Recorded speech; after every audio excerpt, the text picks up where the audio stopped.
In today's video, I'm going to show you how I turned this plain white flower pot into this beautiful flower pot. It all started with taking glue and red glitter and covering the outside.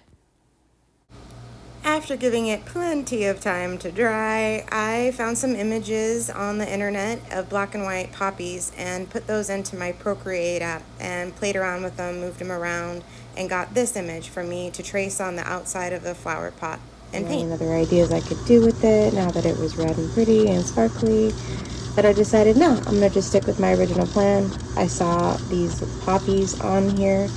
I'm going to paint the poppies in black and white much like they are in the drawing here. So this works out really good, really well for a little sketch, but my circumference for the flower pot is 14.5 inches, which is longer than a standard piece of paper. So I had to use my creative thinking skills once again and figure out what to do. And I decided, we're just going to tape two pieces of paper together. And sure did tape two pieces of paper together. And it works. Oh, see, hold on a second, I'll show you. Here it is. So see? Yeah, it worked. It printed a type. And now I can cut out the shapes that I need and tape them to my flower pot as a transfer and get ready to paint them. And here are the poppies all cut out and then taped onto the outside of the flower pot. Now I'm transferring the lines by tracing them with a pencil. The pressure from tracing the images pushes the carbon onto whatever is on the other side of the carbon paper. In this case, it's the flower pot, marking the lines like this. It's not a bold line, but it's enough for me to fill in the shapes with white. You eagle eye watchers may have noticed that I didn't fully take off the carbon paper pattern before I painted it white. That was so I could fold it back down and retrace the lines, so I could see them again. Now that the base color is down and I know where to paint the lines, it's time for me to get out my detail brush and the black paint. This is a short-handled number 2 round brush.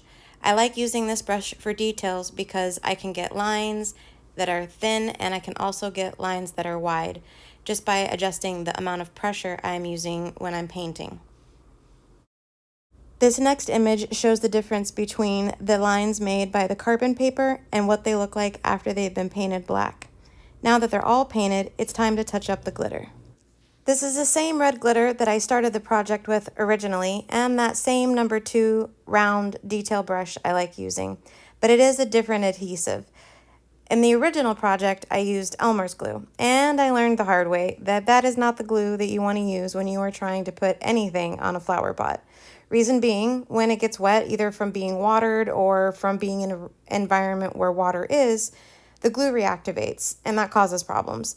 In this case, it ended up making it so the red got dingy and cloudy, and I didn't like that. So this time around, I'm using an Art Deco Ceram Coat Varnish to apply the glitter and make it sparkly again. Now that she's got her sparkle back, it's time to go in with the black and the white and touch up the details and get it looking just right. Last touch is my signature, and there it is, all finished and ready to show. And now you know how to make your own. Have fun, friends!